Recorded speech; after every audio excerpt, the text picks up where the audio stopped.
कि बड़ा भागे अइलुए माई कि बड़ा भागे अइलुए माई हमारो कि बड़ा भागे अइलुए माई हमारो हम पुरैन पात के आसन माई के बैठाई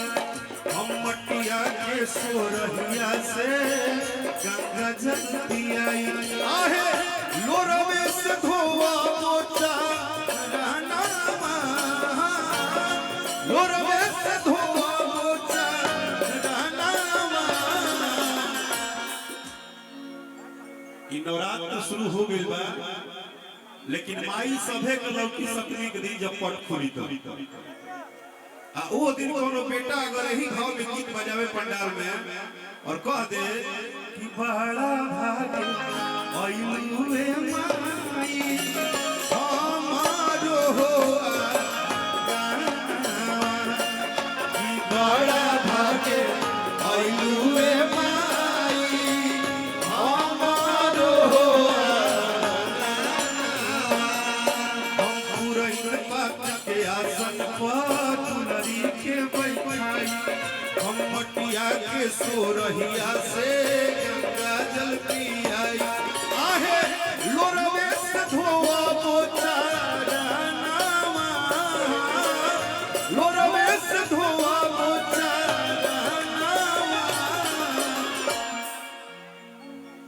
नवरात्र में बहुत लोग व्रत भी कैले हुई तनी एक बार हाथ उठा के हमके बताएं कि नवरात्र केकरा केकरा घरे होता है।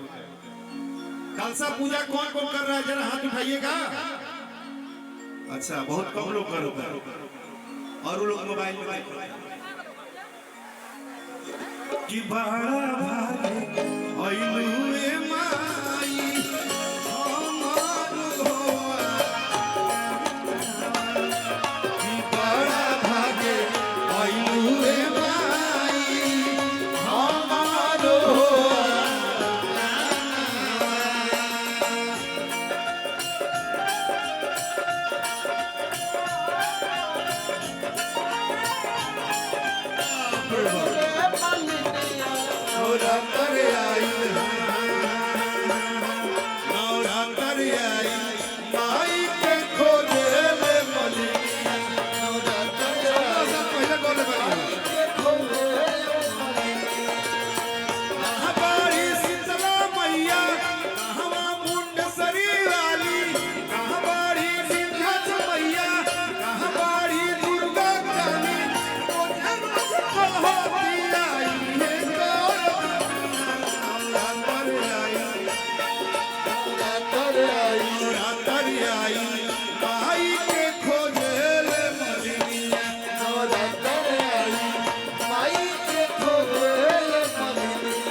अच्छी बात क्या है ना मुकेश भाई भैया ये गीत हम भी जब गा रहे हैं ना तो आँख थोड़ा आंसू आ जा रहा है हमको लग रहा है ना कि माँ आ रही है और हम उसको स्वागत कर रहे हैं। इतना भावुक ये लाइन है नवरे दिया नवा माई बारी बारी रोजे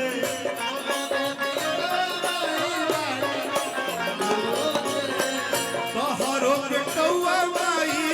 तोहरे के खोजे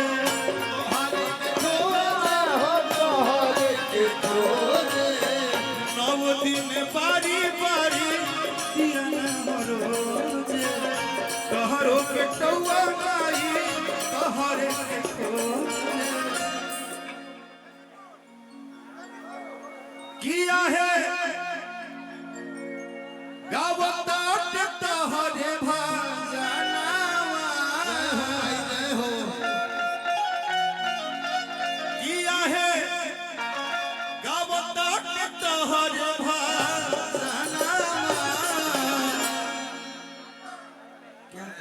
मिटा देगा यार इस बात का कि बड़ी सौभाग्य हमारे कि भाई हमारे पंडाल में हमारा आंगन में हमारे घर में कि बड़ा भाग्य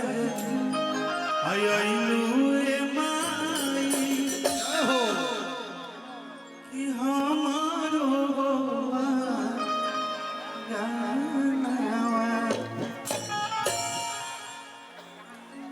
कि झूमी झूमी गावत भजनमा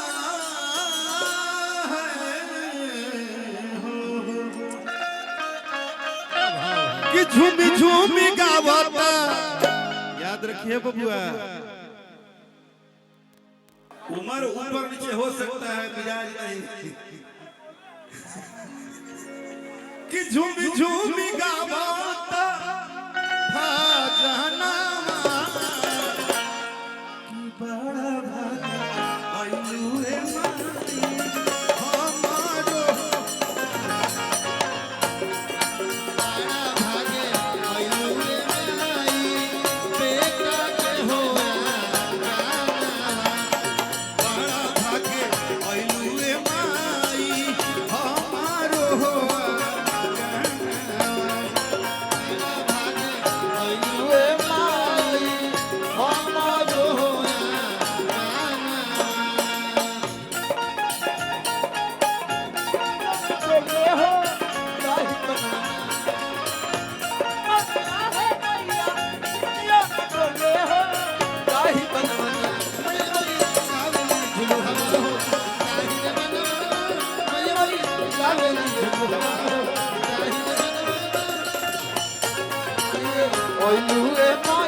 बहुत इमोशनल चीज कभी कभी जीवन में ना गावे चाहिए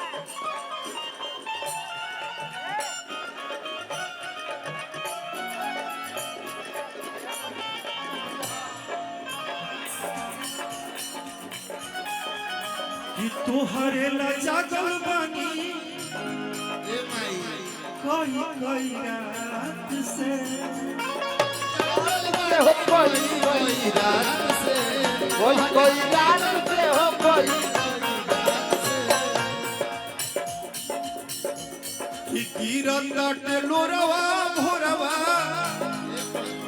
माई हमारा आँख से माई हमारा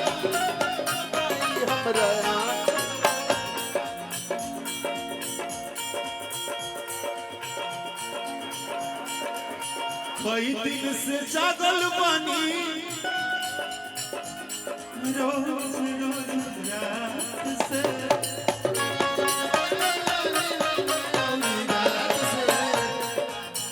गिरी जाता लोरवा भोरवा दिहल तुहरे आँख से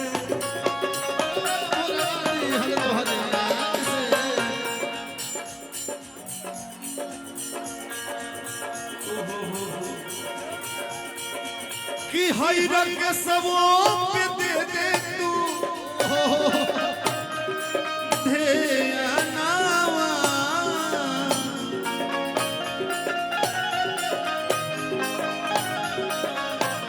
कि अपना हर बेटवा पे दे दे तू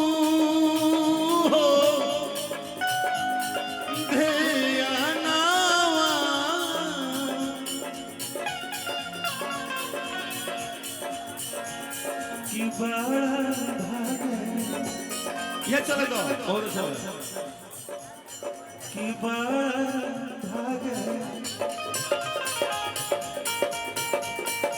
अरे अइलू